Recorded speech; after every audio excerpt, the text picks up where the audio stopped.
Redundancies. So I'm going to start recording everything on every possible device that I have. Maybe between all of that, something will work. So our levels are good because you're coming across a little weird, but I'm sure it's just the Zencaster. So on your side, it sounds good when you recorded it. I mean, in my ear holes, it sounds okay. Okay, good. Sorry about this, but I don't want to kill your family. No, I didn't want to die. And, not yet anyway. You know, when I got home and I went to, we're sitting down at dinner and I'm trying to sort out all the details. I'm like, do I do my usual studio thing? You know, I got my laptop and my other mic and then I realized, and then Noah was like, you should do it in Chicken Tube Mania Studios downstairs. I've got an HD camera and a microphone that is actually my microphone. This is beautiful. Just be closer to it. And testing. There. So don't move from that spot. I won't. It's a good spot. All right. So we're coming to you live, sort of. Sort of live. Hopefully by next week, things will be back to whatever passes for normal around here. Yeah, I didn't really want to get COVID, but I was ready to do it. I told my wife, I said, if I have to, I'm going to go over there. I'm going to, we'll record it. I'm sure she was thrilled. She's like, no, you're not. I'm going to discuss the COVID diagnosis in a moment, but maybe we should start the show. And we're back. Welcome to Recovery in the Middle Ages, the podcast about two middle-aged suburban dads and their pursuit of life, love, and recovery. I'm Nat X. And I'm Mike. And boy, do we have a show for you. Yes, today we do. On RMA, the boys return from extended unplanned sick leave and an Easter break for the record books. Mike gets past a THC gummy at the kombucha bar and wonders if Nat did the same. And we discuss the age-old question of whether you can indeed recover from a seemingly hopeless state of mind, body, and soul. All this and more today on a very special edition of RMA. Hey, how are you, sir? What's up, bro? How's it going? It is going, and here we are. We're on full video. Our Patreon members are going to get the video in full. Maybe. If we can make this happen here. Yes, well, editing is always the last refuge of the scoundrel that I am. But I will do my best tomorrow in between COVID tests and cough drops to put it all together. I would like to extend my sincere appreciation and thanks to the listeners for putting up with this weird, irregular schedule that was necessitated by the fact that last week I got the flu. And I know it was the flu because my son tested positive for the flu when I took him to the doctor. And the next day I got hit with what felt like the flu, which sucked. But I had to work too. So I had to do a 14-hour mediation on Zoom, with 100 and something fever, barely kept in check by Advil. It was a mess, but I'm coming out of that. And, going through the weekend and around the horn of the weekend, and I'm thinking, it's Easter and, everybody in my family is still getting the flu, right? One by one. Erin and then Dimitri and then Jack. And then I have this lingering cough and I'm trying to figure out, why do I still feel kind of shitty? And I'm like, if I went down to the town passport office to get all the kids' passports renewed, and also apparently give everyone in the town passport office COVID, which I wasn't aware of at the time. But in some really weird wrinkle, they were done, and she's like, "Hey, do you want any COVID tests? We have boxes and boxes of them, and I don't know what we're ever going to do with them." And I'm like, "Sure, I'll take them." So she hands me 20 COVID tests, and I'm like, "No one's offered me a COVID test in months. That's really weird." And I get home and I started thinking, maybe I'll just take one for shits and giggles, and it was positive. And I was like, no way. And so I tested everybody else in the house, and all the little lines came back rather dark. And I was like, well, shit, we all have COVID. And now everybody I've interacted with in the last, 3 days, I call up the pediatrician. I'm like, listen, guys, we exposed you to COVID. You thought it was just the flu. Ha ha. No.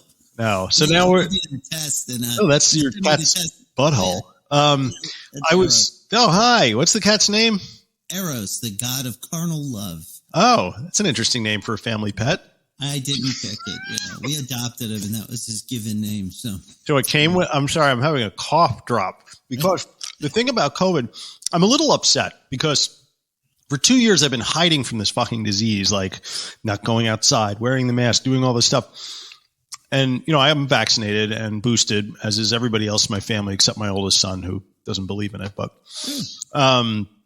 and he doesn't seem to have gotten it any worse than we did. And I feel kind of fine. I mean, I have a cough and I'm a little off my game, but otherwise, this is what I've been worried about for all this time. But we got lucky. You're vaccinated. I got lucky, and I shouldn't look a gift COVID in the mouth, right? I mean, the test looks like a pregnancy test. So when you sent it to me first, and you said, "Oh, it looks like it happened," and I said, "Oh no, you're pregnant."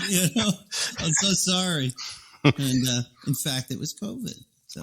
So I've been going a little stir crazy here in the house, but I have I baked a banana bread today. I made you saw what you lovingly referred to as a roasted hippo uterus that I cooked for the children tonight.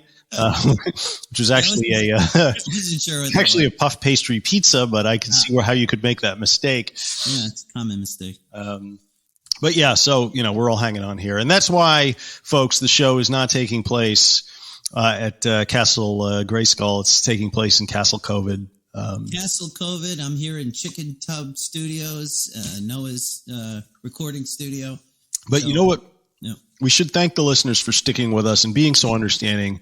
And we should also thank many of our listeners who have joined the Recovery in the Middle Ages Patreon, because we are a listener-supported recovery podcast. And it is our listeners who join the Patreon that support the podcast and allow us to put out these incredible works of art every week from us to you. There are expenses involved in running a podcast like this. Believe it or not, there's bandwidth stuff, and there's every time we want to push a message out on Facebook, it costs money.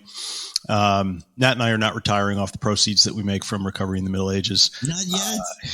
Yeah.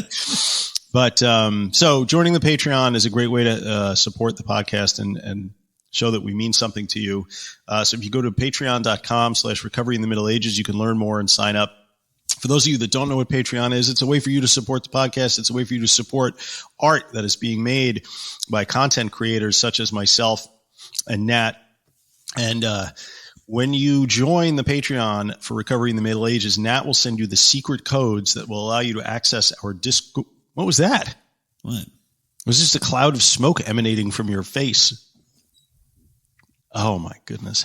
Yes. I don't know, dude. The discussion group is like popping on there. It is. We've got the Facebook private group, which is totally free. You just have to, ask to join. But the Discord server that you get through the Inner Sanctum, that's where it is happening. It's like constant back and forth discussion, just checking in. Good morning, all of that behind the scenes on the show. Hey, if more people join Patreon, will you get closer to the microphone, do you think? I'm thinking about That's it. I just don't want to peek, and I can't hear myself. I can only hear you on this. Really? So it's kind of throwing me off. Oh, I'm sorry, man. I'm trying not to. I just don't want to peek. That is. You don't want to peek too early. It's not like acid. Weed every day. Hey. If you join the Patreon, other things will happen. Other things will happen. A mug or a sticker or something may show up 3 months into your tenure as a Patreon member. Yeah. But exclusive merch for joining is one thing. You also get to participate in the group, and people post their photos, and it's a really collegial group of wonderful people. Ooh. It's like my favorite part of doing the podcast is getting to know all these wonderful people that listen to us. Yes, and I know I've said many times, just like Woody Allen, who was quoting Groucho Marx when he said, I would never want to join a club that would have me as a member. Yeah. This is actually a club I don't mind that they would have me as a member. It's really great. Yes. Which brings me to the next thing I want to say. And welcome to all the Monksters listening stateside, around the world, down the street, across the table, and right next door. Welcome all. Settle in, buckle up, and get ready for excitement, comedy, tragedy, intrigue, mystery, and so much more. Where can they find us, Mike? They can find us at villagesrecovery.com. Apparently, we still have a website, although I've not been on there in about a year. Also, Podbean, Apple Podcasts, YouTube, and more. I wonder why someone's running the water right now. Anyway. That's not to think about it. The best place to find us, aside from the aforementioned Patreon, is Facebook, because that's where I've been posting. I've been a meme machine this week. I noticed. I'm really pumping them out. So join the private Facebook group. We have some nice discussions on there. In fact, we're going to be talking to some of the Monksters who have posted about a couple of different issues this week. Yep. Am I right? Yeah, we have a Monksters Speak and a Monksters Speak Extra, because some of what we're talking about today, so there's two Monksters Speak today, but I've arranged it where we're doing the one about psychedelics and recovery prior to the main topic, and then we had a nice discussion about our main topic that I wanted to save for after we do our discussion, because I didn't want to spoil the discussion. You know what I mean? Oh, that's mixing it up a little. Yes, we may have to hear the Monksters Speak jingle a couple of times today. Maybe we'll switch it up. One will be the He-Man, and the other we can do the classic. Sure, man. I'll leave it to the second. We just rip this stuff on the fly. It's all good. Also, we have a recovery meeting on Sunday, Nat. I don't know if you've forgotten about that. Yes, I know. Along with every other meeting, your deacon duties, or whatever you call the. Oh, I got a question for you. Yeah. Presbyterian, right? That's your thing. You're a Presbyterian. Yeah. Why is there another Presbyterian church in town, across from where the old garden store used to be, called the North Shore Church, but it also says a member of the Presbyterian, blah, blah, blah. Yeah, it's a corporate umbrella thing. The Presbytery or the Presbyterian Church, it's really just a 501(c)(3) that sort of manages and supports all of these churches. So you apply for membership, I guess, and they must have applied to be part of Presbyterian Church. Do you guys ever have picnics together? Do you fight matters of doctrinal differences that are so small that no one could understand them, like communists? Or no, but in fact, this is one of the things, these meetings that I have to go to at church, which are also going on during the week, which I absolutely cannot make this long-term planning. One of the platforms is I want to do more ecumenical work, which means working with these other churches in town, because I'm going to head up, trying to push the youth group stuff and all of and the Sunday school. And one of the ways that we can, start to make it better is to work with the other churches' youth groups, because we're all kind of suffering, attendance. So are you including the Catholics in this? Yeah, absolutely. Or is this just open to those who follow Martin Luther and nail things to the church doors and whatnot? I made it very clear at these Presbyterian meetings that I'm interested in any church locally that wants to, work together. I think it's a good thing. So I don't have, I have nothing but good things to say about our local Catholic Church. Well, I apologize for the digression. We were talking about the meeting that's on Sunday that I've been having a hard time getting to lately. I mean, last Sunday was Easter, so in all fairness, and then, COVID.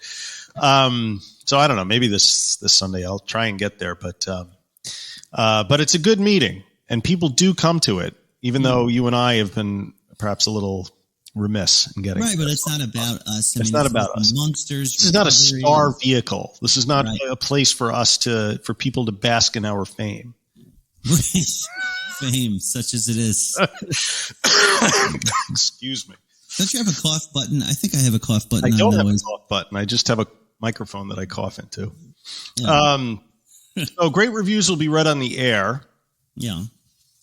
We have one, but I guess we're going to read it on the air later, or are we going to read it on the air where I say, read it. Great reviews will be read on the air. And we have a review from Tim C. Am I close enough? I can't even hear myself. I can hear you. Perfect. And Tim C says, insightful discussion and then it's like ... 5 stars or around and then ... Nat and Mike are relatable and insightful on recovery topics. They have both been there and back again. And it's great to hear about the day-to-day struggles and victories on their recovery path. Thank you so much, Tim C. Keep the reviews coming. It's a real boost to our ego when they're positive. Oh, we got a message today. Oh, really? Yeah. I mean, I have all these screens open, but I really have no way of accessing this. But it was a message from someone from Long Island, really? from the Long Beach area, who is listening to us and finds us to be great. And I will find that for next week. But I always, and I wrote him back a quick note thanking him and saying it's always nice to have some local folks tune in. But it's also terrifying because that means they could find us if they really wanted to.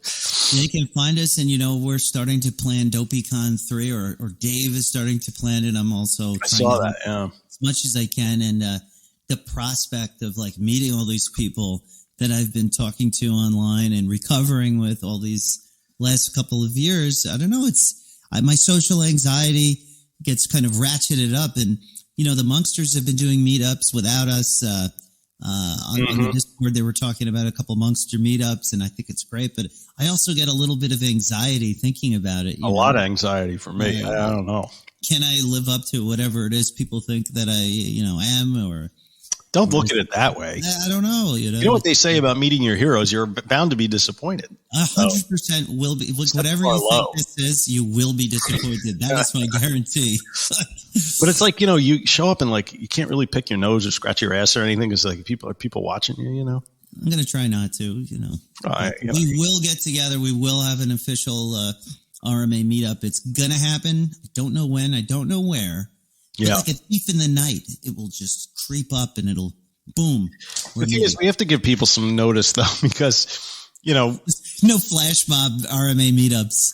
Well, people who want to travel and stuff, maybe we build it around DopeyCon. I don't know. We have to talk about this because my summer is totally fucked. I got one kid going to college, so that's August, and I got another thing in August, and DopeyCon is September 24th. September, right? Yep. September 24th, Dave is working on the venue. My wife has some ideas on where he could do it, so I don't know. You should do it out here on Long Island. Yeah, I'd rather not go to Manhattan, but I know he's going to get people traveling from all over the world. But maybe we can do it, at DopeyCon. At our house? At your house? We'll do it at your house. No, not at my house. COVID. Nope. My dogs would have a fucking heart attack. So where are we now, Nat? I'm a little... Where are we now? Whatever. All right. Monsters speak. What the baby up to? Let's take a peek. The segment we call Monsters Speak. Okay. Okay. What are we speaking about today? Well, this is one that you actually sent me a special message about. You said, I think we should discuss that guy's post. About, I did? Yes, you sent, or it was on I read it somewhere. Maybe it was on your outline. I have been serious, In any case, Eric H. Makes a post, and he says, in regards to the discussion of psychedelics and recovery, this is a journey I've been on for a little over a year. I suffer from trauma and PTSD, which fuels my addiction. I was able to use psilocybin in a controlled and ritualistic environment to get off SSRI meds and start to work through all the shit. I'm now introducing other plant medicines such as Cambo. What's Cambo? I don't know, but I'm interested. Ever heard of Cambo? No. And I will be doing my first ayahuasca ceremony in May. Is anyone using these approaches? I would love to hear firsthand experience, positive or negative. Disclaimer. I, in no way, am condoning the use of any illegal substance. Yes, we here at RMA also do not encourage anyone to take illegal drugs for any reason. Right. Now, that being said, okay. Couple of questions. Ritualistic environment. Is that a medical environment or is that a shamanic environment? I suspect the latter, which is fine, right? I mean, yeah. Many of these ayahuasca deals are ritualistic. It's part of these ancient traditions. And so people who really want to get the full experience, and they believe that having the ritual aspect of it, not just, isolating DMT or something and taking it to the head, you're getting the whole experience. And people think that, that's very in vogue right now. Well, it makes me wonder how important it is to have a guide of some sort when you're doing this kind of thing. And, everybody, at least I've been assuming lately that the best guide for this sort of thing would be someone with some psychological or psychiatric training who could perhaps intervene if things got weird. I mean, things are going to get weird no matter what, right? But now I start to wonder, is that the best thing? Or do you want someone who's a little more open to the more esoteric elements of the experience, right? Like someone who is like a shaman or something. Right. Well, that would be the rich. And I've seen some examples of it being combined. I think that's happening more and more, where these doctors, one shaman and one psychologist. Yeah, basically, I've seen this, and it's advertised that way. I think Evan Haynes was talking about it's not aloe anymore; it's something else. Oro recovery. That's kind of the direction they're going. They're doing these ayahuasca ceremonies, but it's also with psychologist and a clinician. And so the psychologist or the clinician kind of takes the role of the shaman. So I don't know if they hire a guy to come in like a headdress or whatever. I don't think you need a costume necessarily. Maybe. I think it's required, actually. I think it can't be a ritual if the guy's wearing, like a like a Pantera hoodie or something. You got to be decked out. In any case, so I think that they're starting to combine, the clinical and the shamanic. I think that's the future. I mean, what are Jungian psychologists if not shamans of a different order, right? I mean, there are certain psychological approaches that are really just as esoteric as a religious approach, I would think, right? When you're trying to integrate different parts of your personality, you're trying to excise trauma. You do need to kind of take a few steps. I mean, look at what we're talking about here. We're talking about like a plant substance that takes you outside of your personality and deconstructs your ego. I mean, is there really a handbook for this in psychotherapy? Usually that takes years and years of neurosis on a couch in Upper Manhattan on the Upper West Side. This is why you need a shaman and a headdress. Dollars, Yeah, that's why you got to have a shaman and a headdress. That also lends itself to quackery, don't you think? Like, of course, yes, lots of quackery. Is there some sort of certifying body of shamans that say this guy over here from Peru, he's the real deal, but this guy from Secaucus, not so much? I would be interested in that. I was watching. There's a show on Vice called Hamilton's Pharmacopoeia, which dives into this stuff. It's like 3 seasons. You would love this. Really? He goes in depth. He goes to Peru. He lives with the shamans. He goes through all of the experiences. And there's like 30 episodes. It's really interesting. And there's a few episodes where he goes, abroad, and he gets right in there with, there's a few different ones. He does all of them, though, stuff you've never heard of. Does all of them, huh? Like whatever you can imagine, he goes and does it and films it, and takes whatever the substance is. It's amazing. Okay. Yeah, Hamilton's Pharmacopoeia. Is it just me? I'm hearing such wonderful things about all this stuff, right? And how good it can be for resolving trauma and really moving you forward psychologically. But I am fucking scared shitless at the idea of taking psilocybin or acid or something. Like I'm scared too. Yeah. Only because I remember what it was like, and I don't ever want to feel that way again, frankly. Like, just to be like right now, I'm happy. I feel good. I feel like I'm in control of myself, my emotions. The control thing is something that like in a good way. I don't feel like I'm forcing control. I don't feel like I'm in a scenario where I'm trying to control everything in my life. I just feel like comfortable. I feel like I know what I'm doing, and I don't really want to step away from the wheel. I feel like I've done it.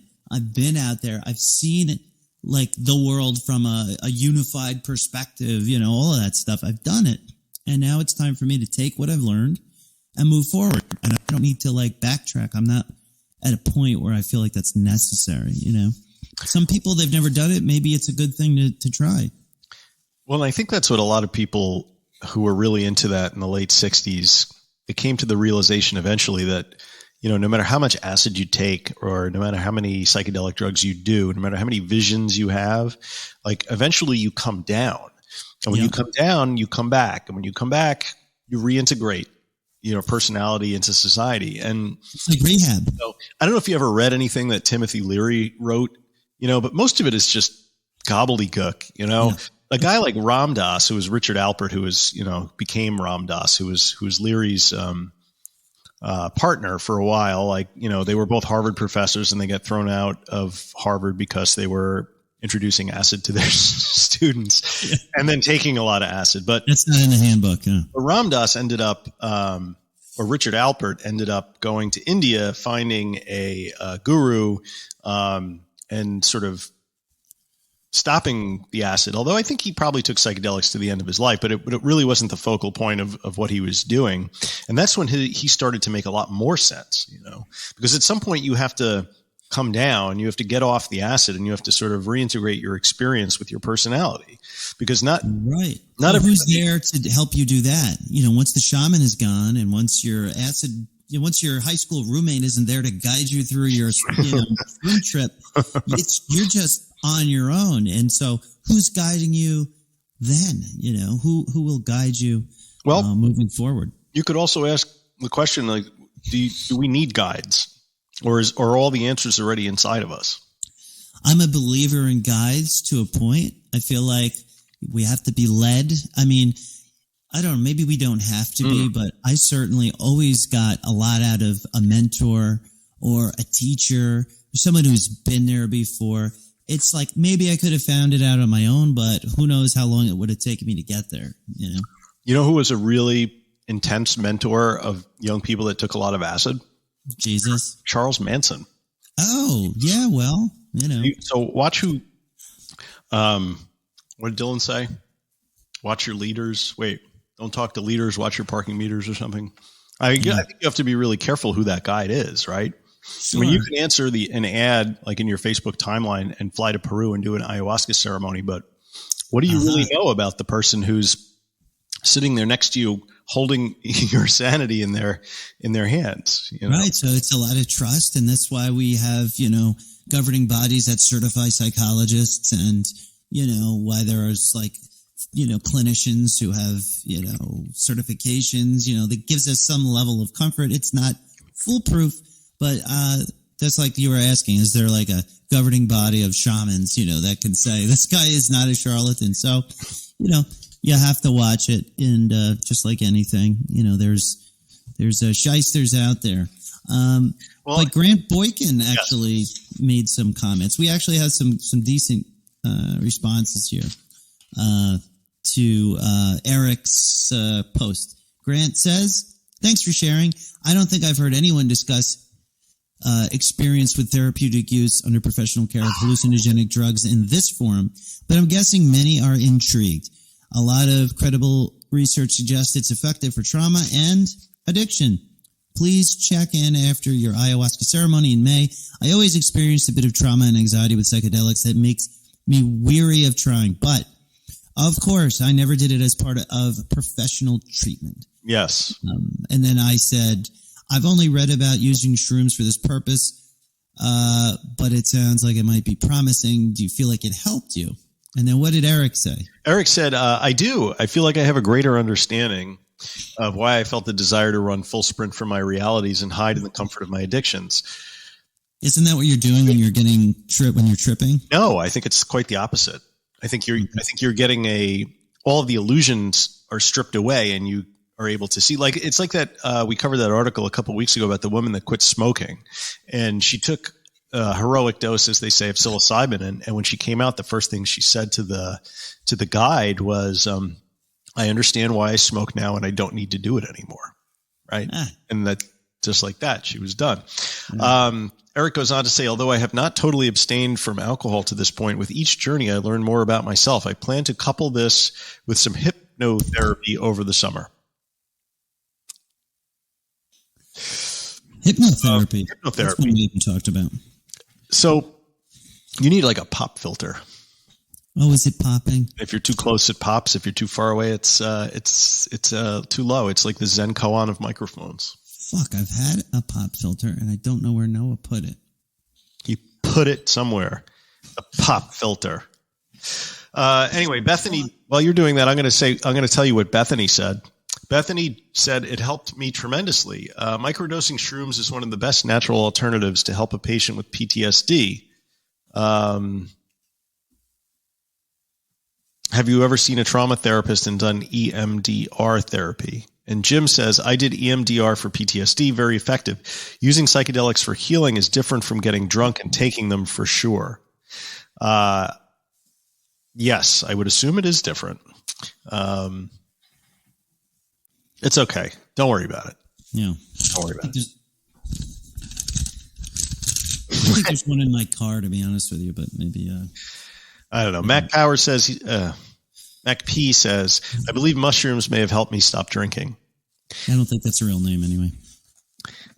Well, and that's what it's all about, isn't it? I mean, that's what, because, what's the fear with these drugs because the thing is it alters your consciousness, right? And so everybody who is in the addiction field looks at these things and they get they start clutching the pearls and being like, oh, it's just like, these addicts just want another drug to use, but I don't think that's parental oversight. Yeah, it's the parental wannabe oversight of everyone, trying to control everyone and make sure they're not having too much fun or not coloring too far outside the lines. Yeah, and did you copy my notes down in here somewhere that I wrote up that little thing? Okay, so I'll get to that because I have some thoughts about that. But anyway, Chris M has something he wanted to say also. Do you want to read that? Yes, I do. Chris M says, I never had the opportunity to do it in a clinical setting. In the 90s, I applied to be a subject of Dr. Strassman's research on DMT, but missed out. Psychedelics were an enormous positive influence in my formative years. I had an approximately 20-year break from them, but shortly after going alcohol-free in 2018, I had the opportunity to revisit. I took trips on LSD, psilocybin, and MDMA. I found the first two to be incredibly helpful in working through some of the accumulated patterns that I think were foundational in my dysfunctional behaviors that led to alcohol misuse. I came out of those experiences buoyed and with an even greater sense of resolve. Since then, Sorry. I have been occasionally microdosing and find that it ranges from neutral to positive impact on my overall sense of well-being. Like you, I can't recommend it for anyone else, but generally feel like it has been positive for me. When I first started taking LSD, it was solely through the lens of like Aldous Huxley, The Doors of Perception. I wanted to find out what made the universe tick.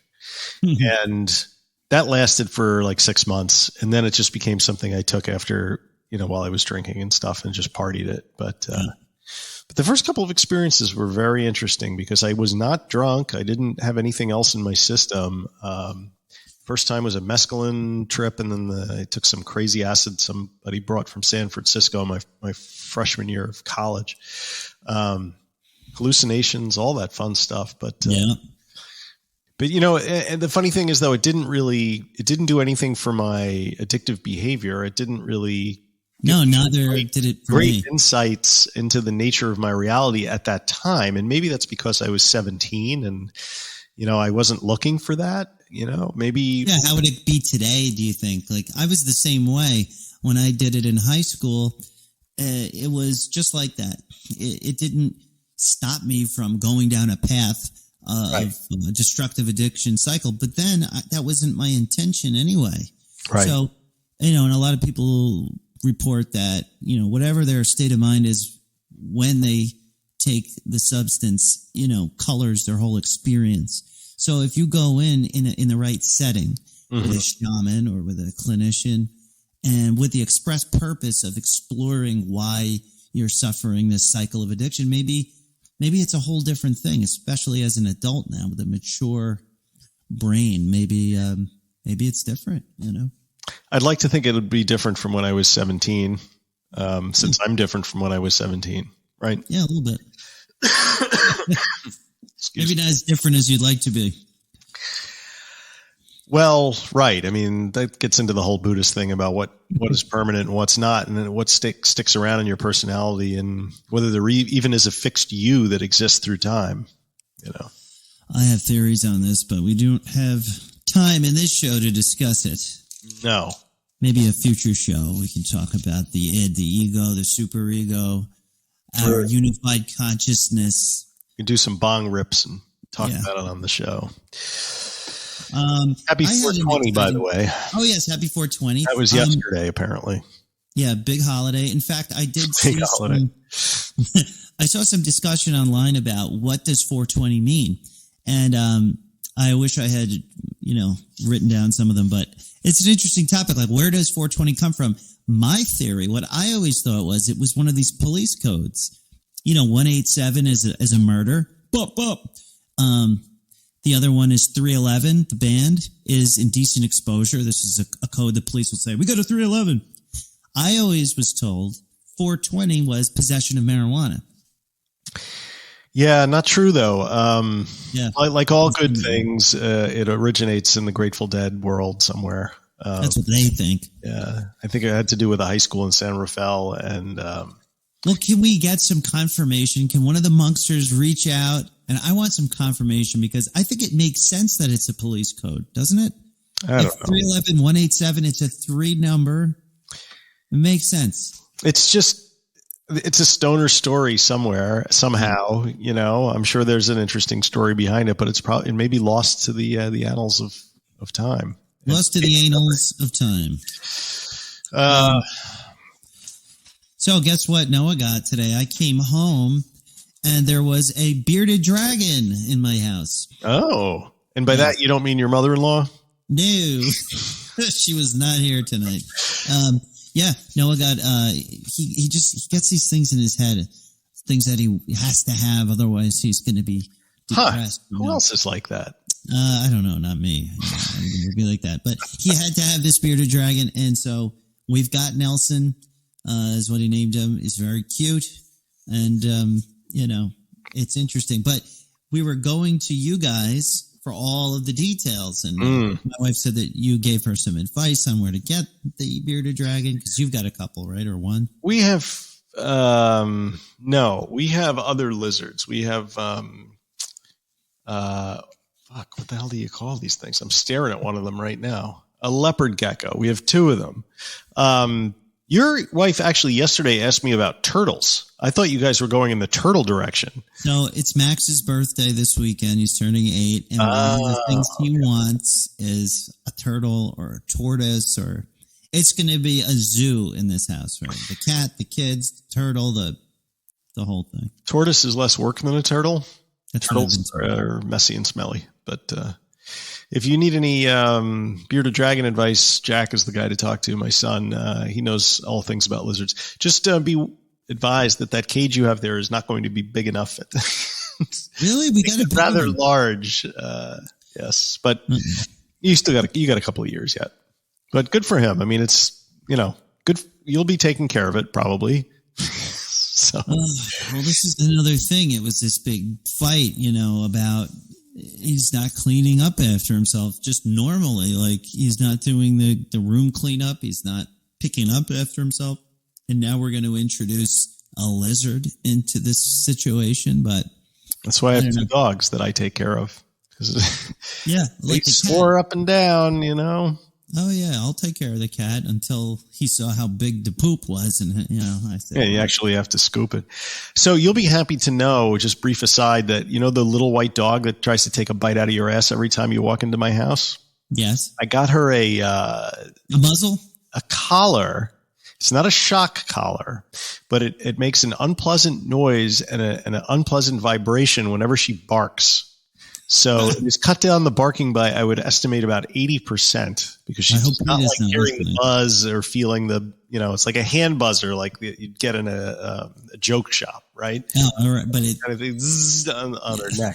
You can buy ones that'll administer an electric shock, but I am not a monster. So I'm not going to do that. Will it fit around my kids' neck? I wish there was some way I could set it off with a remote control because then, I would, I'm not a sadist, but the dog does bark a lot, as you know. It's a dog. It barks. It barks, and yes, it barks. But we had Easter. That was the other thing we missed. We took this dark week, and I always say this, but it's true. I hate to take a dark week, but we really had to. I was barely conscious. You were barely conscious, but we had Easter. I mean, that was it. But what did you end up doing for Easter? I don't even think nothing. We couldn't have anybody over because we all had the flu. That's what did I do? I made a ham. That's what I did. That was my big thing. I made a ham. Okay. It was good. But you got out of any real extended family visiting or? Yes, we were supposed to have everybody over. This was our turn. We were going to do it. Same with Christmas for us. It was just COVID. So, in some ways it was depressing and I was sad. And in other ways I was like, this was great, Look, you can always find the bright side in every gray cloud, right? That's my job. I was looking forward to having people over, to be honest with you. My wife's mom was coming and her sisters were going to come. So we're going to have some aunts over. It would have been good, but sickness is what it is. So what did you do for Easter? Well, we had a small get together.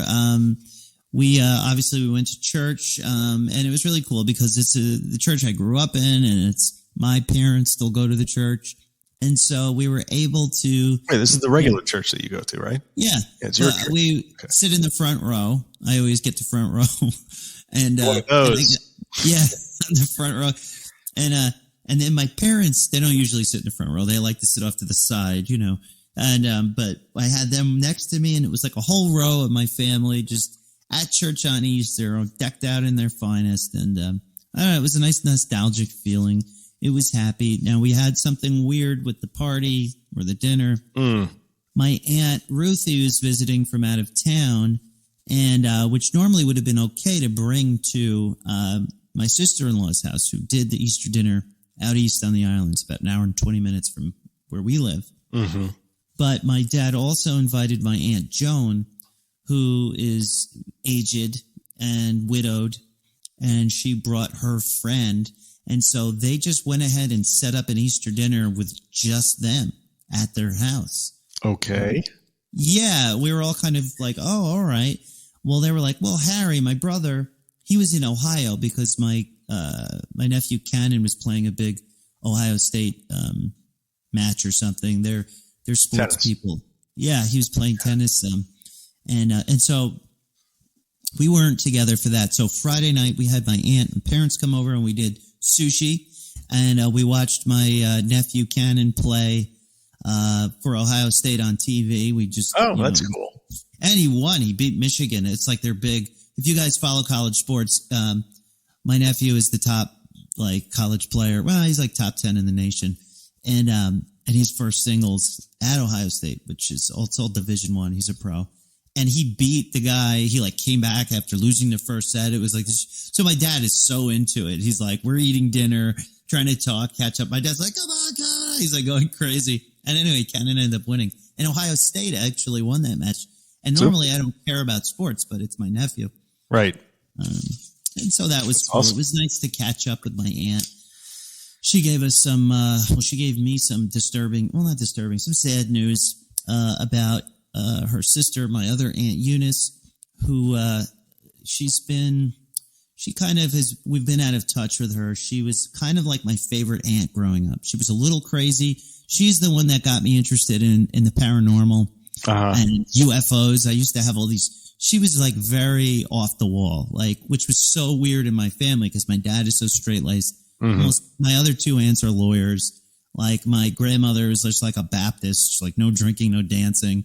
And there was Aunt Eunice, she was just so different and so cool. And she just had a real tragic life. She ended up moving to Ventura, California to follow just like the crazy people type of thing. And married this guy who moved out there. Yeah. It's crazy people. Like the New Age movement of I see. Like the 80s and 90s. Right. She was deep into that. Okay, got it. Yeah. And like crystals, when it was just getting popular, they were talking about crystals, and it was just a big thing. And I loved her, but she never had any kids. She had severe mental illness, a few different things. I never got a complete, diagnosis on what was going on with her, but it was all kinds of, just could have been schizophrenia. I don't know, but I know that she wasn't well mentally. And at some point she had either threatened to or tried to commit suicide. Oh no. And this is years ago now, so maybe 10, 15 years ago. And she was put in the hospital, and then she fell in the hospital and got a head injury and was never the same again. In fact, she had perfect pitch. She could play the piano. She was this amazing musician. She would sing. She was just so electric. She would send me these letters written front to back, script, like the whole thing. And she would write it on flyers she would get in California. Okay. Because she didn't want to waste paper. So I couldn't read any of it. It was front to back, like 10 pages of this, just Aunt Eunice, And so for her to get so disconnected, she couldn't talk like frenetically like she used to. And it was so hard, after that. And then we lost touch, I stopped keeping in touch with her. She moved into a home. Her husband left her. Oh my. But continued to kind of take care of her. He wanted to move on with his life, I guess. I get it. But it sucks. And so now it's kind of fallen on my Aunt Ruthie, who's also single with no children and never married. And so she's kind of on her own, but she's a lot healthier. She's an attorney, but she basically takes care of my Aunt Eunice, and she told me that. And I don't get updates about my Aunt Eunice from my father, and it's his sister. I don't know if it's because our family doesn't talk about these kinds of things, right? Or that he just doesn't know. Or it could be that he doesn't want to burden me with it. But Aunt Ruthie has no compunction about burdening me with the facts. And so she told me that Aunt Eunice isn't even talking anymore. She can't talk. Dear. I'm sorry. In fact, she's planning her funeral. And I don't know if she's being dramatic, but this is really the first I've heard that she's how old is she? Aunt Eunice is the youngest. She's not the baby. Aunt Ruthie's the baby at 65, I think. Oh, so Eunice could be borderline, like almost 70, maybe. Oh, that's still pretty young. Yeah, but so that was kind of sad. But I'm sorry to hear that. That's a bummer. It's a bummer, and I'm thinking to myself, what do I do? Do I send her a letter? Do I send her a picture of my family? I haven't reached out to her, and I'm sure she'd appreciate getting a picture or a letter or anything. Yeah. You might as well. I mean, because there's a lot of guilt that I haven't kept up with her. But then I started getting angry. Listen. And I said, Aunt Eunice, I loved you. We were so close. And you just kind of up and left and went to California to do God knows what. You don't have any family there. What were you doing? Yes, you left me. But she's like a little nuts. No. So you can forgive, Yeah. Listen, mark my words. Life is very short. And one day, that opportunity that you have to rebuild the bridge will not be there. And then you'll feel even worse. Could be sooner than later. So, but it was nice to catch up with Aunt Ruthie and to see my family, and the kids had a great Easter, I think. Can I ask you a personal question? I think you may. This is going back to something you said earlier. If you are late to church, and you come in and the service has already begun, do you march up to the front and sit in the front row? I do. Wow. Because we're not a church. Never would have thought that about you.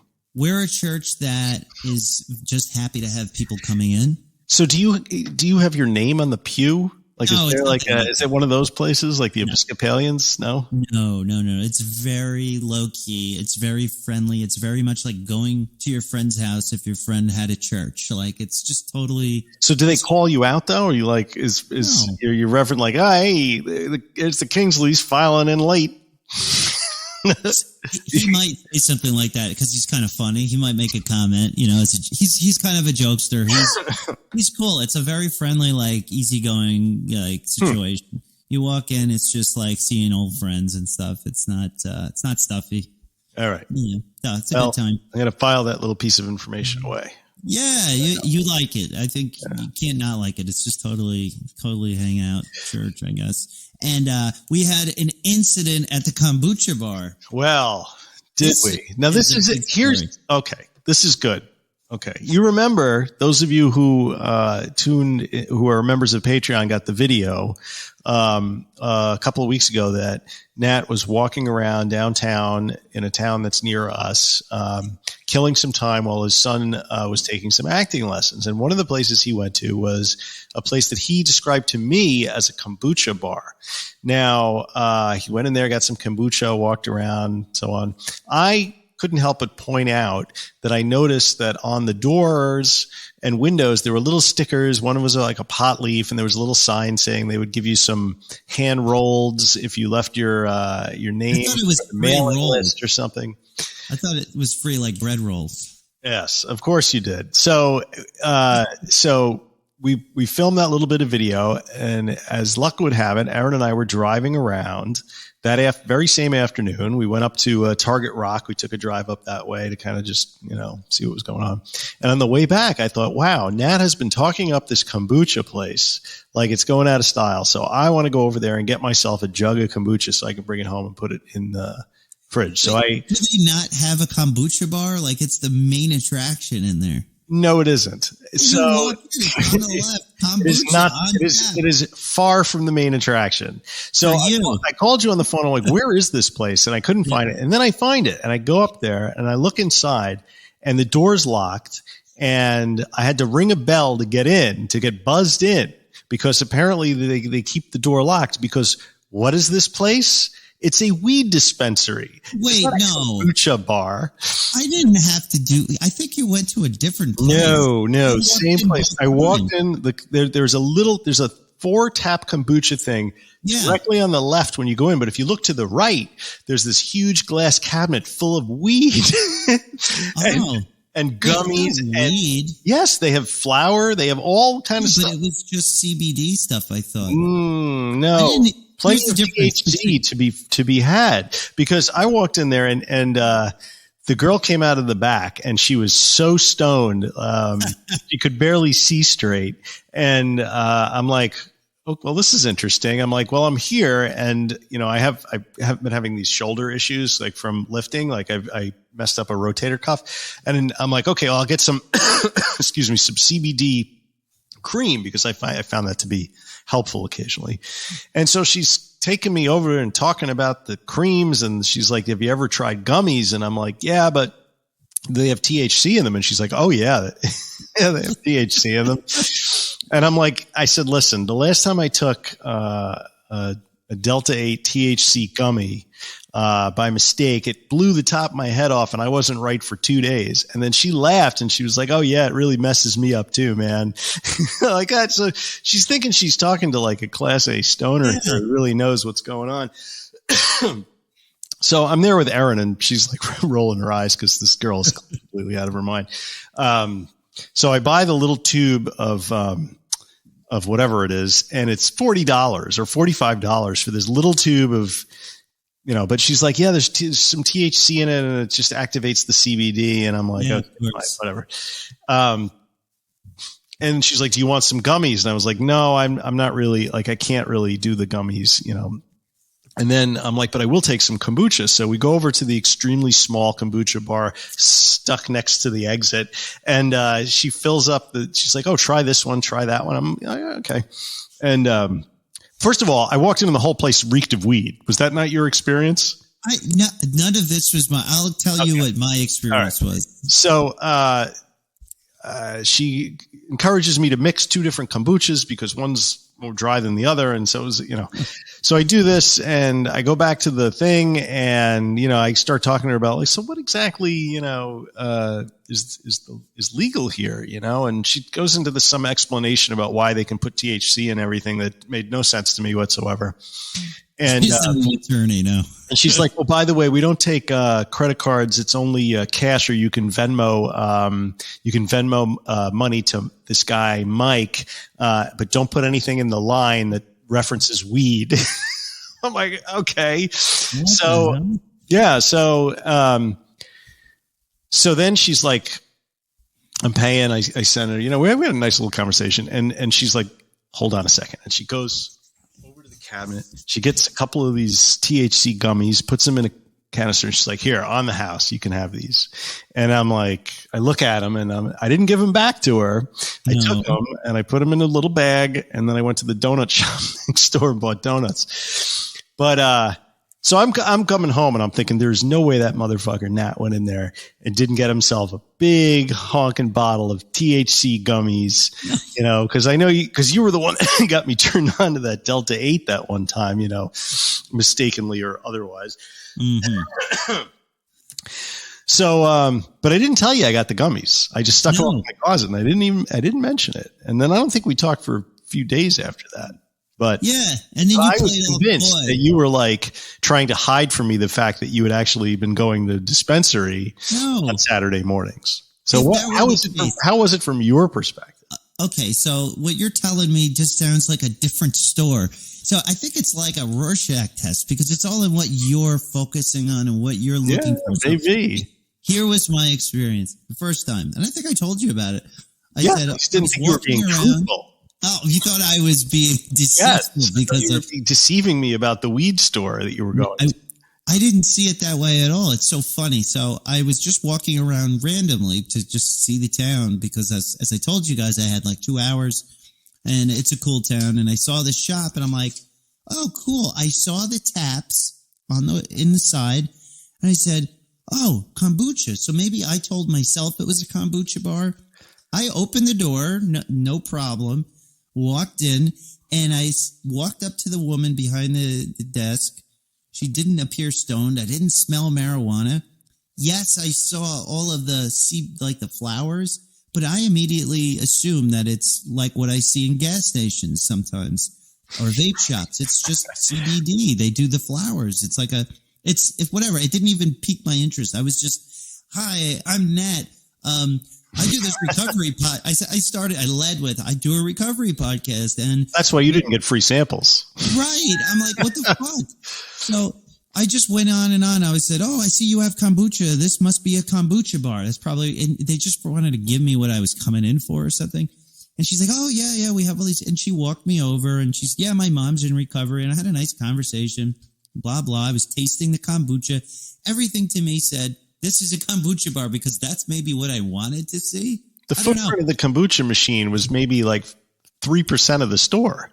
Yeah, but I've never seen 4 kombuchas on tap. They have a whole setup, and she was like, try this one. There was a tasting. We can mix it with the CBD oil. And I'm like, oh, wow.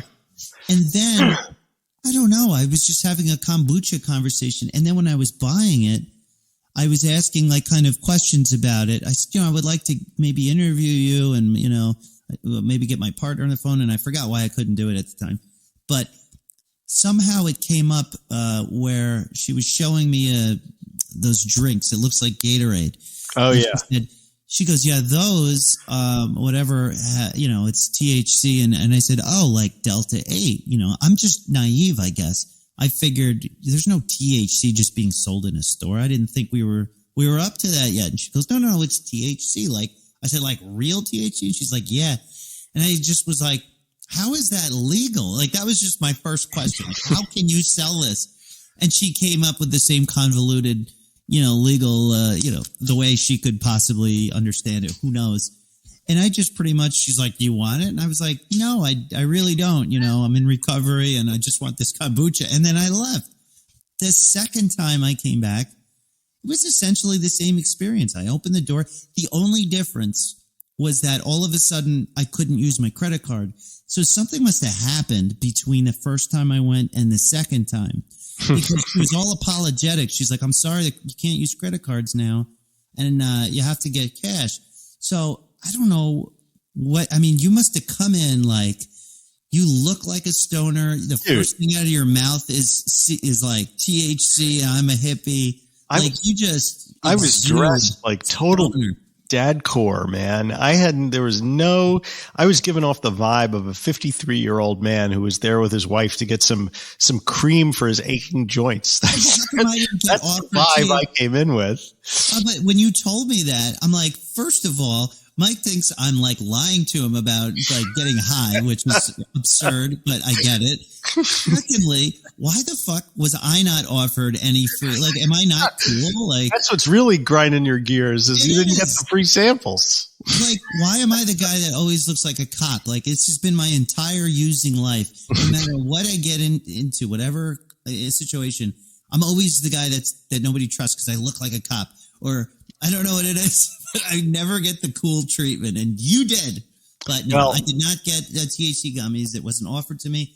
I didn't even think to purchase them, and I'm sorry that you thought I was hiding that. No, man. You know what? It's all me. It was all on me because it's totally in your head. It was total projection. Because I'll tell you, man. Once I walked in there and I smelled the weed, and I think Bob Marley was playing, and and I kind of sussed out what kind of a place it was. I shifted right into stoner mode. Like it didn't take anything for me to all of a sudden start like throwing the lingo around. Yeah. That's what it sounds making like a connection. And that's why I got free gummies. And it kind of freaked me out a little bit how easy it was for me to just sort of drop the suburban dad thing and just put on like the stoner thing. It was, although in all fairness, I think probably most people that go in there are suburban dads because the 3 or 4 people that came in after me looked kind of just like me. But I tell you, man, and I didn't think this was something that I really needed to think much about anymore, but it was a nice day. The sun was shining. The music was pumping. I'm in a dispensary. I'm like, I'm liking this, I'm like, I'm liking this way too much. Liking it too much. Yeah, I didn't even think of the word dispensary. It's so fun. Like I think it really is all about how we approached it. Like I saw the kombucha and I just was laser focused. Like this is it. I'm like, finally I found a place to get good kombucha. I didn't even seek. Well, I was never a stoner. If it was cocaine became legal and they had cocaine stores. Yeah, but I would be different. I'm not I don't identify as a stoner, but I can definitely put on the air. I've been to enough dispensaries. I don't have any romantic notions about marijuana, THC. Like I never was in love with it. I didn't yearn. I don't know. Like it didn't do it for me. So like I said, if cocaine became legal all of a sudden, and then there was a cocaine dispensary, I guarantee you I would approach it the same way you did the weed store. It would be all I saw, but I guess it just has to do with what you're missing in life. I guess. I mean, I've been thinking a lot about pot lately, like for a couple of different reasons. One, it's like it's legal in New York. I mean, New Jersey just started today selling in dispensaries to the general public. And New York, it's going to be before the end of the year. And I like I mentioned a couple of weeks ago, sorry, now the COVID's kicking in. Mm-hmm. A friend who reached out to me about some issues he was having, like because he'd quit drinking and then sort of plugged the weed in as a replacement and was having trouble getting off of that. And I juxtapose that with the sort of like very benign sort of feelings I have towards marijuana in general, and how I really it was never like a problem for me. Like my problems didn't come from marijuana. My problems came from alcohol. And I also I've heard that before. I also do not believe that if I started smoking pot tomorrow, I would just become a fucking raging pothead, because there's no reference frame. I mean, it's just, I was never that kind of a user, where I would just plug one in if I couldn't get one, I'd be like, if I couldn't find Coke, I'd go out and get heroin. Like that. Never, Yeah. And so I've been having like warm and fuzzies about pot lately. It's just been around. I've been around it so much. Like it's been, it's all over the city. It's it's everywhere. Apparently it's out here now too. And I'm like, but everything is in my life is going so like swimmingly well. Like, and I'm happy with the place I am mentally. So like, why would I even go down that road? You know, even though I'm like, maybe it would be nice to kick back and smoke a joint and listen to a couple of Dead shows, maybe that would be nice, and maybe nothing would happen. But, I also I think that I like clarity, and putting that thing between me and reality is just not where I want to be, even though I'm attracted to it still, obviously. Yeah, it's a tricky thing. I'm still, again, I don't have the same kind of warm, fuzzy feelings about smoking pot, only because I just never had an experience. I don't have any great memory of a pot experience. Like most people can say, oh, this, I would kick back, I would do this or that. Like Dave from Dopey always says, I have a reservation. When I'm old, I'm going to kick back, listen to the, the Allman Brothers, to smoke pot. Anything I imagine about relaxing in as old person just doesn't involve pot. Like it just is never part of, I don't know. I didn't love it. I have nothing against it. It just wasn't, it wasn't for me. Yeah. I don't know, for you, you're a grown up, you're obviously can make your own decisions. And, I feel like you're at a much better place now that you're not drinking to actually use marijuana in a way that is probably, recreational and okay, Well, I'm not planning a relapse on marijuana, which I wouldn't even call it that. But no. but I am identifying that predilection that sort of popped up in my head a couple of weeks ago, and I'm thinking about why that's there and what that means, And so then you kind of travel down that road a little bit, and you start to think like, is there some value in just mind alteration for the sake of it, right? I mean, everybody wants to take ayahuasca to find out why they drink or to process trauma or all this stuff, but what about just like, just getting high? Like, is there value in that from an anxiety perspective or from just a mental health perspective? Is there some value in removing your consciousness from the day to day and checking out for a couple hours in a way that's not going to cause your life to completely fall apart at the seams? I think maybe if you're in a healthy spot on a regular basis where you don't need to use something outside of yourself to do that, if it's just sort of like a thing that you do to just enhance your already kind of, relaxing day, it's not something that you go, I have to have this to relax. Maybe it's okay. Maybe. Doesn't that bring us to Dr. Carl Hart and the idea of curling up in front of the fire with a good snoot full of heroin? Yes. I Exactly. mean, if you push that to its logical extreme, isn't that where it ends? I think it does. This is why I'm not going for it.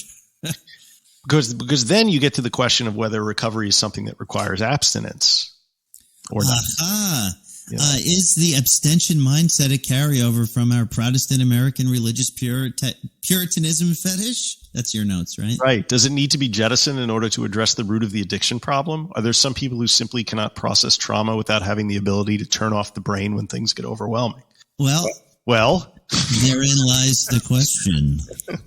I mean, I don't know the answer to that. And, but I've been encountering a lot more people for whom abstinence is not the goal of their recovery journey. And I find that to be different from my experience, but I find myself making a value judgment at times about people who don't have that same end game in sight. Yeah. Whereas you remove the thing that's separating you from yourself, right? Well, I think we both go back to where we were and all of the machinations going on in our head of how we were going to game the system. If I could just, and I remember feeling this way when I was basically, you have to stop doing heroin. You have to get clean. I was always looking for some replacement. And when I found Suboxone, I was overjoyed, but and I think there is a tendency for addicts who are suffering, acute substance use disorder, who are being forced to stop or trying to stop, to just kind of slide something else in there instead of doing the hard work and freeing yourself, which is what I feel like I ultimately did. And so now maybe I'm at a spot where, just like you, maybe it could be fine to take a THC gummy to like help me go to sleep. I did that with Delta 8 for a little while. I just stopped really liking it. It was too expensive. And, but maybe that's not a big deal, or maybe, I really want to enjoy watching the new Dune movie for the 15th time, but this time I'm going to have some THC with it. Like, I don't know. I'm open to the idea. That's not what my experience informs me. You know, the way I experienced addiction and recovery, it makes sense for me to not go down that road. Mm-hmm. It could be fear, but some fear in this situation for me, I think, is healthy. I think fear in that situation is warranted, right? And I guess I guess it really comes down to the question of why take the risk, because you don't. I mean, I can sit here and say 6 ways from Sunday that if I smoke pot tomorrow, I'm not going to drink, right?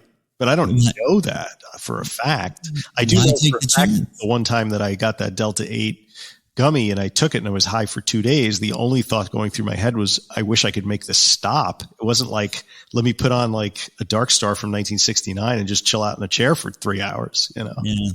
So I don't know.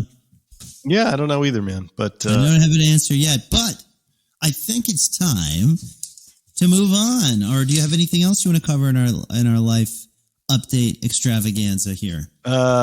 No, there's nothing else going on. I basically just wander around my house looking at coffee drops. That's kind of where I'm at. Do you want to take 5, listen back, see how bad it is, and then do the second half of the show? Or would you like to just soldier forward? I don't want to hit stop on anything since everything seems to be recording on all different mechanisms. All right. Let's just keep going. Do you need a break? I don't. I have anxiety about whether or not we sound good. No, nothing we can do about it now anyway, right? Either way, it's good discussion. Next week we'll sound better. We will sound better next week if I don't have COVID. The main topic for discussion today is recover or recovered. Are we recovering or are we recover-ed?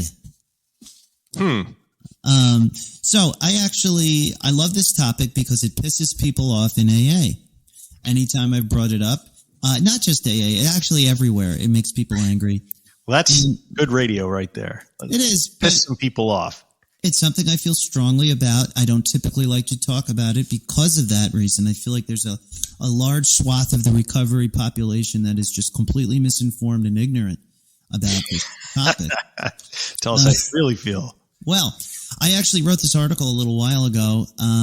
It's not that long, but it sort of encapsulates my feelings on it, and I lay out examples of I use the big book of Alcoholics Anonymous as a source only because the main group of people who seem to be pissed off by this are people in AA who don't like the word recovered, that this is, for some reason, the idea of saying you're recovered is like an insult to their entire recovery universe. Is that a common feeling in AA? People do not like that word to the point where it irritates them and makes them angry? My experience has been yes, but I can't speak for everyone, just my experience. It's been 99% of the reactions I get are, visceral and angry. Oh. So here's what I wrote. Okay. Can I recover from a hopeless condition of mind? So of body, mind, and soul? When I first started out in AA, I noticed a peculiar linguistic dispute that, being an amateur linguist, piqued my interest. Interestingly, it jumped out at me when I heard a woman in AA introduce herself as a recovered alcoholic. It rubbed me the wrong way almost instantaneously. By this point, I had already spent a year or so in AA, and I had a full dose of AA speak. So when something was out of place, I noticed. I thought, who does she think she is? I was completely amazed that someone in these rooms might have missed the fact that addiction is a fatal, chronic, and most importantly, incurable disease. Since then, 12 or more years have passed. I have listened to hundreds of recovery speakers, attended thousands of 12-step meetings, 2 inpatient rehabs, 5 outpatient rehabs, 4 sponsors, 5 home groups, 3 psychiatrists, 10 therapists, 250 recovery books, and I've logged over, 100 hours on our very own addiction recovery podcast, researching and discussing the issue. Now, sober for more than 4 years, my opinion on the word has changed. Promise it's not much longer. Has evolved as my own 12-step and alternative recovery methods have come into focus. I heard one speaker from an AA World Convention speak about this linguistic conundrum by simply pointing out how many times the word recovered appears in the big book of Alcoholics Anonymous, which was written by Bill W., Dr. Bob, and compiled and edited by the first 100 members of AA. My understanding of why the word recovered has become anathema to 12-step fellowships, regardless of its historical basis, as part of the definitive language used in the AA program's basic text, is the basis for my inquiry. God, that was wordy. As illustrated in the excerpts below, which I will read some of, it is clear that Bill W. made no mistake when he used the word recovered more than 20 times when describing alcoholics who successfully used the AA program to stop drinking and help others. Any intellectually honest reader must conclude that the program of Alcoholics Anonymous can propel its adherents to a point where recovery can reside in the past tense, recover ed, and the suffering alcoholic is transformed and healed with their sights set on helping the next alcoholic.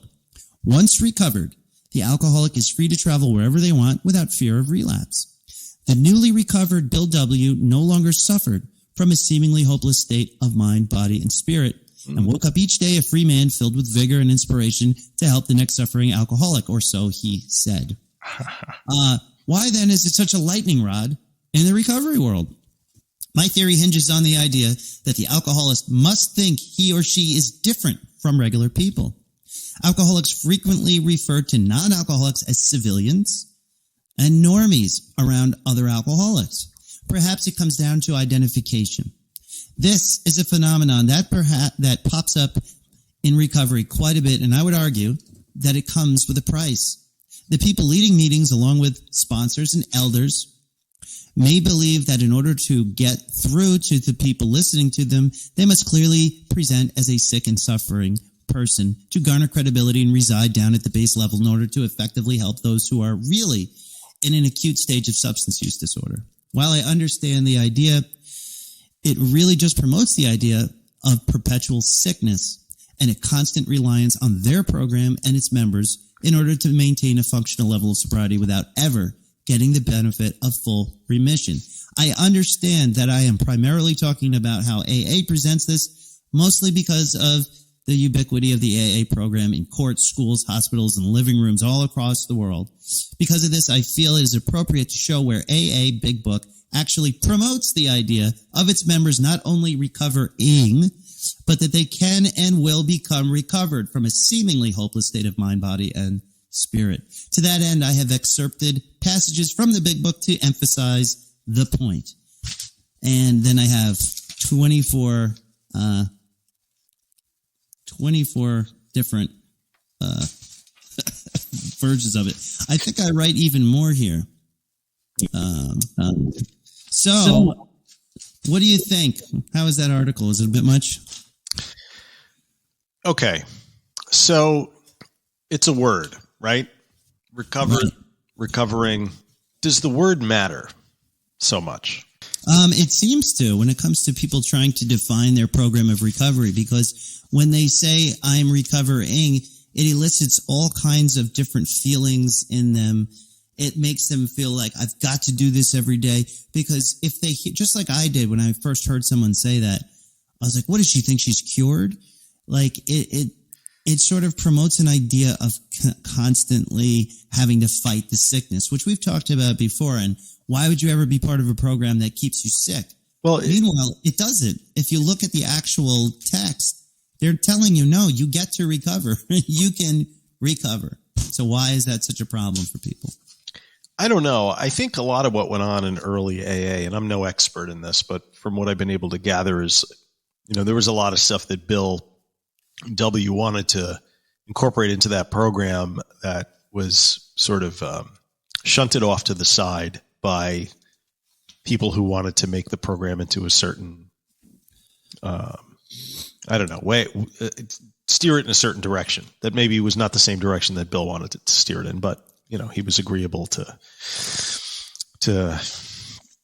having it more ubiquitous, and he made certain compromises. So I don't know that the way that AA has developed in all these different intergroups is the way that it was really intended to develop. No, I think it definitely didn't. And it's funny because I wrote this article at a time where this was important to me. Not quite so important to me now, but the reason I thought it was worth discussing is because it sort of points to a larger issue that we've been talking about of like, can you ever get out of this constant state of helping yourself with your recovery? I'm a believer that, of course, we can recover. I don't suffer on a daily basis the symptoms of acute substance use disorder, but at the same time, I daily do things to keep myself on track. Right. I think when people hear the word recovered, they think you mean I can go back to drinking, right? Yeah, I don't know, but that's not really what is meant by recovered, right? I mean, I didn't think so. It's what they think, though. That's why it makes them angry. I mean, we had a lot of people who, I don't know if you put the answers to some of these from what our Monksters spake. But there was a couple of things in there that I thought were really, I wanted to read those from the Facebook page because I ran out of room. Okay. But this would be a good time to read. Do you want to bring it up while I read a couple of the excerpts from the big book? Yes, I'm attempting to bring it up as we speak. Okay. So here's the first expert. Speak. The first excerpt I had is from the big book. It's the first one. It says, "We of Alcoholics Anonymous are more than 100 men and women who have recovered from a seemingly hopeless state of mind and body to show other alcoholics precisely how we have recovered." The next one, 16 years have elapsed between our first printing of this book and the presentation in 1955 of the second edition. In that brief space, Alcoholics Anonymous has mushroomed, no pun intended, into nearly 6,000 groups whose membership is far above 150,000 recovered alcoholics. I have 17 more of those, just like that. Yes. Well, I think the point, you can make the point without reading all 17, but we who have recovered from serious drinking are miracles of mental health. An alcoholic who has recovered but holds a relatively unimportant job can talk to a man with a better position. Being on a radically different basis of life, he will never take advantage of the situation. It's all over the place. So those of you adhering to AA, you can recover. You can be recovered. We think cheerfulness and laughter make for usefulness. Outsiders are outsiders. I love it. Are sometimes shocked when we burst into merriment over a seemingly tragic experience out of the past. But why shouldn't we laugh? We have recovered. Yes. And have been given that power to help others. I love it. The exclusivity of the alcoholic club is something that's always kind of turned me off from AA, but whatever. This isn't an AA thing. So I wrote a little thing in response to your question on whether or not so you posed a question in the group. Do you identify as in recovery or recovered? Right. Right. And people put forth a lot of really good answers. I'm just going to read mine to get it out of the way. Okay. Mm-hmm. I don't like either word, frankly. I'm on a journey. Does the journey ever end? Only when they scatter my ashes into the Ganges. Recovery or recovered, it doesn't matter. What matters is how you live your life, how you heal your trauma, and how you interact with others. If anyone tells you they've graduated with a master's degree in life because they managed to stop drinking, then I think maybe they've missed the point. That's kind of where I come down on this. Like, it seems like a semantic thing that if I'm not going to AA, I don't really give two shits about what the people in AA think about me calling myself recovered. But I hate the word recovery. I hate the word recovered. It's in the title of our podcast. I think is so limiting to what goes on after you stop using your drug or your alcohol of choice, because it's only the launching point of a journey of self-exploration. And so does it matter if you call yourself recovered or recovering? Because recovered and recovering is identification with the thing that you don't do anymore. Or the thing that you are doing, because if you are recovering, you're doing something. Okay, well, maybe if you're recovering, you're still using. Maybe that's when you should apply that moniker. Well, Jeffrey C. said, too much work to be done. Good. David K. says, I'm certainly recovered from that hopeless state, but I think if I have another drink, eventually I will be back in that hopeless state, and I ain't going back there. It's cool not to drink. Christine C. says, I'm pretty certain that I will never be recovered. It's like I'm in remission of a sort. I like that. And it would only take one drink for a flare-up. That's sad. So that's like applying the disease model. Right. Okay. Not thrilled with the idea of looking at a process of internal and personal change to be equated with like a disease. Well, but that's sort of what the American Medical Association has done. Yeah, but I mean, I think there's plenty of pushback on whether or not alcohol use disorder is actually a disease or not. Yeah, it's out there. There is definitely pushback. Hope DB says, I'm recovered today, but I'll be working yet again tomorrow on my recovery. So I'm always in a state of recovering? Good question. Peter L. says, there are times when I feel confident in my recovery and sobriety, but inevitably I start to waver and need support from my recovery community, AA meeting, or time in nature. The tools exist, but I need to utilize them. I like to think of the things I do to stay recovered, to be in a state of remission, to be in a state where my addiction is not controlling my life, where I'm not craving alcohol or drugs on a daily basis. The things that I do, I like to think of as my medicine. Rather than being in a state of remission, I like to think of myself as being in a state of evolution. Because if I hold on to this idea of something being in remission, that I will always fall back to that thing if I don't do this other thing, rather than looking at life as a relentless forward progress towards a goal that you're working towards, or towards, more integration between your consciousness and your subconsciousness and all that stuff. To me, that's a more positive way to look at it. It's like we're evolving into something much beyond the definition of being recovered, True. That only encapsulates such a small part of what's going on. I always go back to the acute sufferer and what can they grasp at the time that they're seeking treatment? What can a person in an acute state of withdrawal or, substance use disorder, what can they grasp the moment they walk into rehab or they walk into a room? If you can tell somebody you have a disease and you can recover, here's your medicine. It's, therapy, meetings, actual medicine, it gives them something to grasp. If you tell them, here's your medicine, you're just going to become one with the universe. You're going to unify your ego. I don't know how far you're going to get with the bulk of the people. Well, I don't know about, telling or in putting a paradigm on them that's not necessarily true. And it may be impossible for them to square the circle later on when they really start thinking about it, whether that's a good idea or not, or whether that just wastes people's time. I don't know. That's the question. I don't know. How long did it take you to transcend 12-step before you found, It took me, I don't know, a long time.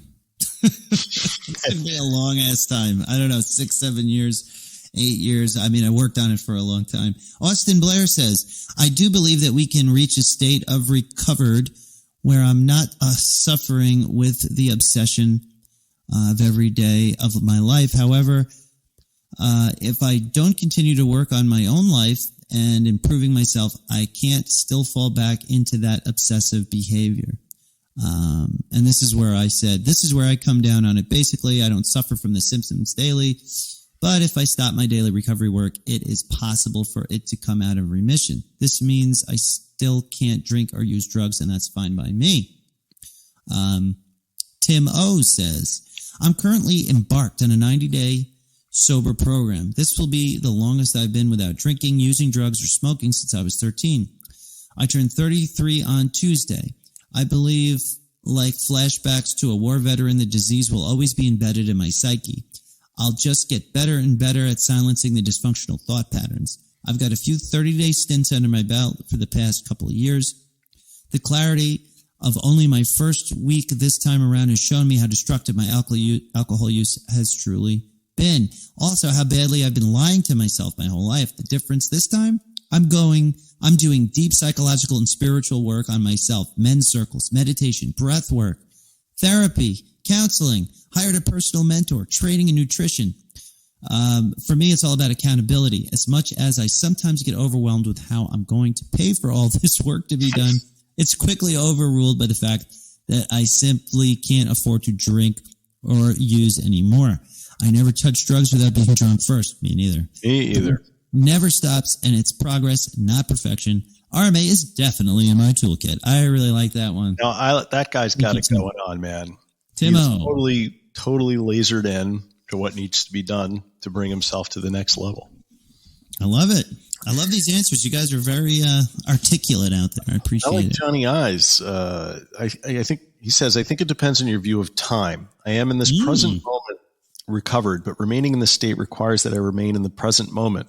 If you say recovering, it seems to indicate a future arrival point of recovery. And in my opinion, there is no arrival point. See, I like that because the journey is endless. If I'm not drinking or using right now and any anxiety or obsession to do so is not present, and I am engaging in healthy behaviors that sustain the state of mind that I am in the present moment, I am in the present moment recovered. However, I do understand the semantic power, this is what you were saying, of referring to it as a present participle to indicate it is an ongoing process. The big book of AA does use both terms. Yes, agreed. So there you go. So only saying, like when you walk in, what can you give the person who walks in off the street? Well, you give him that definition now. Yeah. Something to help them understand what they've got in front of them. Brad B says, the word recovered being past tense means that it has happened or I got this. That mentally was toxic for me. As I consistently would acknowledge, I like to party more than those in my friend network. But I quote, I had it, which despite not losing my job or apartment and never being incarcerated was far from true. I was living a death by 1,000 cuts, but couldn't recognize it because I wasn't gushing blood. Knowing I never have it figured out and that recovery is never a past tense is crucial for me. Now, you asked me, Mike, what's the big deal with words, right?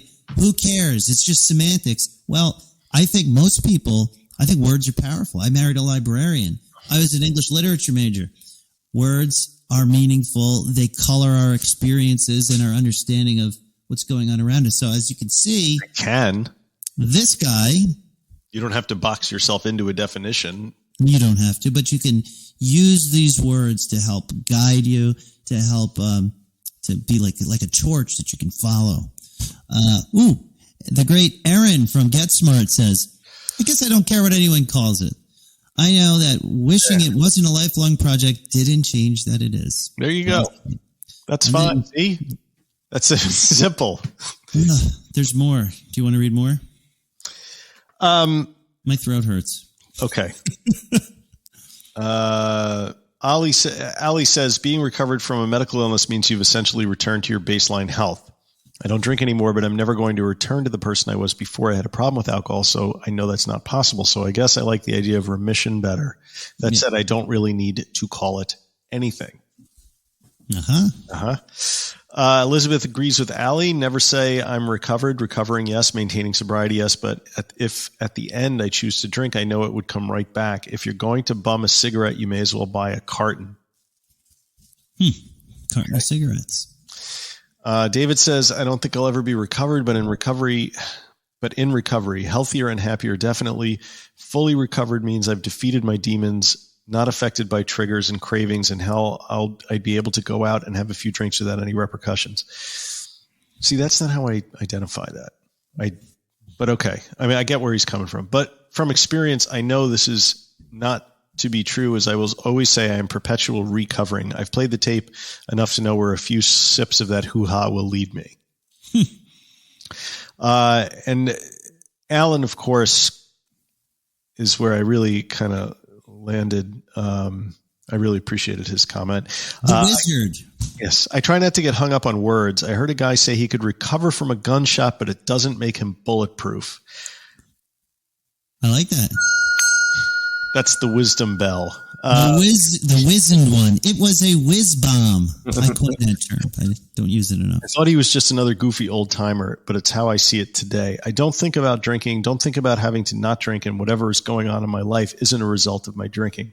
I have a good life riffs that I wouldn't have had if I hadn't found recovery. I stay out of the line of fire today.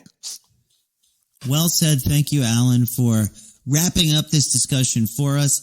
And to conclude this portion of the show, because we've got to move on to recovery in the news, unless you have some more to say. I'll read one last thing and then I'll let you make a concluding statement here. Okay. Because I know you're not feeling well. No, I'm good. The last excerpt that I had here, I think is a good one to read toward the end. It says, and this is from the Big Book, I have not only recovered from alcoholism, I have become whole in person, body, spirit, and soul. Amen. Okay. Thank you, Bill W. Oh, was that Bill? Who said that? Well, allegedly. I just started reading a book about Bill W. and about it was recommended to me by Evan Haynes. It's about Bill and Young and some other guys and like the whole origin of the 12-step movement and stuff. Because it's something that I have spent the last 2 years sort of poking holes in, but I don't think I really understand the origin story enough to be fully conversant in all the lingo and know what the original intent was. So I'm trying to educate myself on it. So maybe we should read that book and review it or something. I would love to. I'd love to do another book episode. I feel like I'm almost back to a place where I can devote some time to like reading a book, and I want to get back into reviewing some movies. Monksters out there, if you've got ideas for shows, please let us know. We're getting through a kind of a tumultuous time schedule-wise, and here's hoping everything normalizes soon. Yeah, very soon. Telling myself. I think I've caught every fucking disease that I can possibly catch. Yeah, no more diseases. So I think I've had it with that discussion. How about you? Yeah. Yeah. I don't know. I had a hard time putting my head around it anyway. I apologize. It's just something about the whole debate. Yep. I don't know. That's why I picked it. I told you this is going to be a good one. Yeah. All right. Do we have the Recovery in the News music queued up?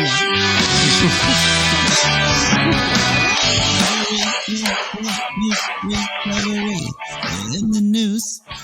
Recovery. You can hear that, right? Recovery in the news, motherfucker. Yeah.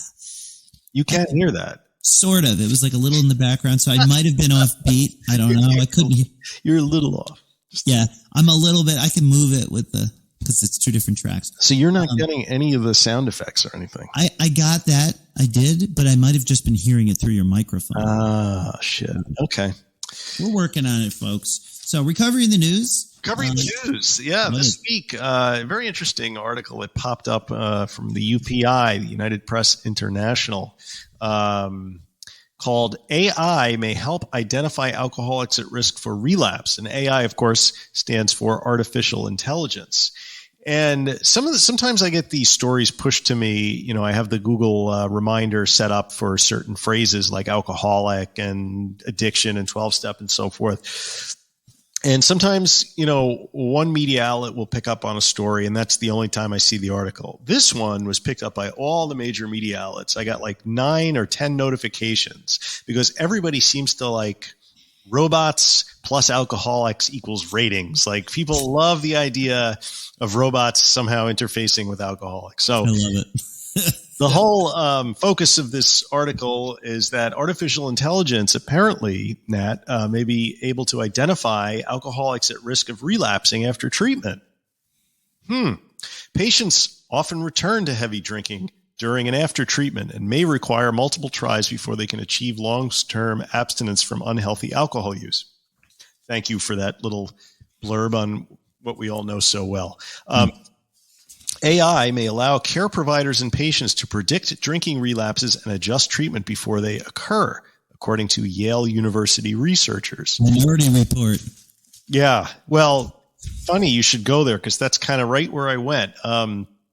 So they did a study where they used clinical data and a form of AI called machine learning to develop models that would help them predict relapses among patients in an outpatient treatment program.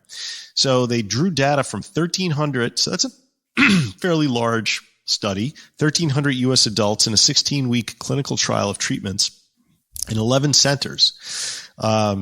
Patients were randomly assigned to one of 9 medication or behavioral therapy combinations, and data on how they fared were used to train the machine. And the objective was to create a set of models that could predict relapses of heavy drinking, which they described as 4 or more drinks a day for women and 5 or more for men, at 3 different time points: during the first month of treatment, during the final month of treatment, and between weekly or biweekly treatment sessions. So once they put all this data into the computers and had the AI do its learning, they found that the resulting models perform well in predicting relapses and are likely to be more accurate than clinicians in identifying patients who are at risk of returning to heavy drinking and could benefit from additional interventions during treatment. So what were the most important factors to predict relapse? They included liver enzyme levels and the age at which alcohol dependence began, and patient scores on self-report surveys, such as those relating to drinking behaviors and psychological symptoms. All of those factors could be attained relatively easily and inexpensively during treatment for alcoholism. Now, this scares me a little bit. Does it scare you? Because I try to think about the insurance implications are here. If the AI is able to identify which people are more likely to relapse, that information can be used by insurance companies to determine prices of health premiums, life insurance premiums, all that other stuff. Plus, what happens if they discover that for a certain type of person, a certain type of treatment is, in theory, less or more able to eliminate or reduce the potential for relapse? Would they be able to force a treatment modality like that if it's proven more effective in an individual case? Yeah, I would be nervous about that. The benefit though I would be very nervous about that. You know, being a paranormal website podcast listening guy, there's always a show about robots taking over the world or AI, completely, like the Terminator. But I can see this as an amazing party game for sober parties. If you could work this into an app and you could say, who's most likely to relapse this week, and everybody could breathe into it or whatever. And then the robot could say, that guy, But then does that become a self-fulfilling prophecy? Yeah, I don't like, AI can be really helpful. It's going to revolutionize our consciousness, especially when we start to integrate with it even more. No, thank you. It's happening. I mean, you're already integrated with look at this phone. You're constantly, every time you want to know something, you've got a database of billions of results from Google. That's not something we used to have. This is AI integration right here. Yes, but what I don't want is like some voice saying, alcoholic 6945, you have been identified as likely of relapse this week. We are going to lock you in your room, and like shit like that. It's going to happen. Yeah, or you can involuntarily commit the people who are most likely to relapse. I can see a whole bunch of mischief going on here with insurance companies and all that other stuff. So I think it's a very dangerous precedent to set, but I think we shouldn't throw the baby out with the bathwater, and hopefully, anytime we say, well, so long as the people in charge are doing the right thing, we should be fine. So that is not a good thing to hang your hat on. Yeah. So, agreed. Recovery in the news. What? Recovery in the news. Yeah. Man, we're going to get some mail this week about that. Anyhow, Now it's time for the Week in Weird. Week in Weird. Okay, the music played already. This Week in Weird. Farmer reports terrifying encounter with Bigfoot-like creature in Argentina. Yes, back to Bigfoot. Yes, by Tim Banal. A farmer in Argentina claims to have had a terrifying encounter with the country's legendary Bigfoot-like creature known as the Ukamar. I love all these special names that other countries have for Bigfoot. And that the run-in with the mysterious beast left him deeply disturbed. Deeply disturbed. Because he wasn't deeply disturbed before. It was this particular... Any case, according to a local media report, the very strange incident occurred earlier this month in a small community south of the city of Salta. At the conclusion of a soccer game, he had been following on the radio. The unnamed witness noticed his dogs were causing a commotion outside, thinking that perhaps a person or animal was trying to steal his corn.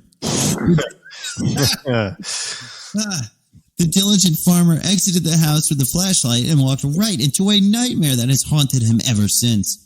As he journeyed down a dark path on his property, the man cast the light ahead of him and saw with my own eyes something incredible that I would never have imagined, he said. The astounded farmer later recalled that, quote, there was this thing. It was like a big, hairy, dark-colored gorilla. It was walking slowly. It was very robust. It looked very robust. It looked where I was, and I saw his red eyes. Then he went into the bush.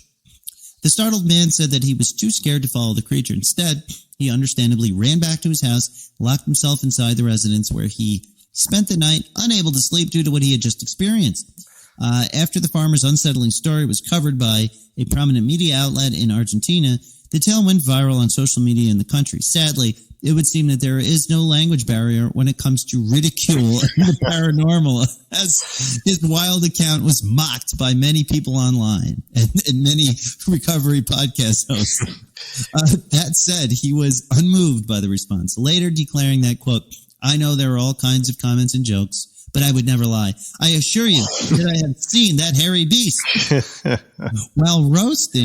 While the roasting on social media may not bother the man, the memory of what he saw apparently does, as he claims that he has suffered from physical ailments believed to be brought about by the fright. Shedding a bit more light on the creature's appearance, the man indicated that it stood approximately 5.5 feet tall, and although it somewhat resembled a very short gorilla, it was unlike anything he had ever seen before.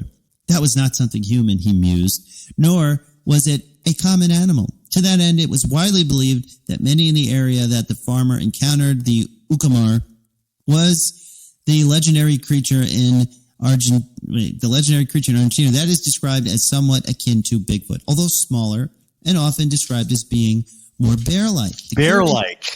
The curious case follows another Ukamar sighting, which made headlines back in 2019 following the discovery of multiple prints believed to belong to the mysterious beast. Okay. More from Argentina next week. That was a long one. Yeah, long enough.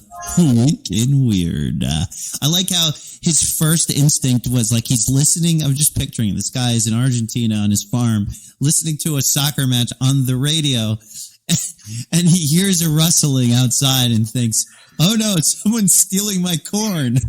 Boy, but did he receive a shock? He got a shock. His corn was fine. It was the Ukamar that was his real problem that night. Do Ukamar eat corn? I think they eat people. Like animals. I don't know. I don't know. I don't know what they eat. Somebody out there, one of you Monksters, look up what Ukamar eat and post it in the comments on Facebook, please. Well, I'm sorry to say that about does it for today. I had a great time. Did you? Yeah, it was good to be back in the saddle. Yeah, it's not quite the saddle. It's sort of like I'm sitting in the same chair. I know. I wanted to come over. Right, next week. Visit us at middleagesrecovery.com, Podbean, Apple Podcasts, Facebook, Instagram, Spotify, YouTube, Twitter. So tweet us at @twit. Support your favorite show. That's us. Drop a 5-star review on Apple iTunes, and we'll read it on the show. Join the private Facebook group, which you can find on our regular Facebook group. You just go to groups and buy a T-shirt, please, or simply write and say hello. We love meeting new Monksters and chopping it up with you. So join the Inner Sanctum. Lastly, patreon.com/ patreon.com/recovery in the Middle Ages. We're putting this episode, the video, all on Patreon only. So we've got other video episodes. We're constantly on the Discord chatting it up, recovering as a team. It's a lot of fun. So please join us at patreon.com/recovery in the Middle Ages. Please join us. You know, the best way to help the show is to share it with a friend. If you get something out of this, help the show by sharing it with a friend. Share the love and help grow the RMA movement. And as we say, non proficiat perfectum. That's a lot of P's. Progress, not perfection. See you next time. Be good and healthy and all that. Bye.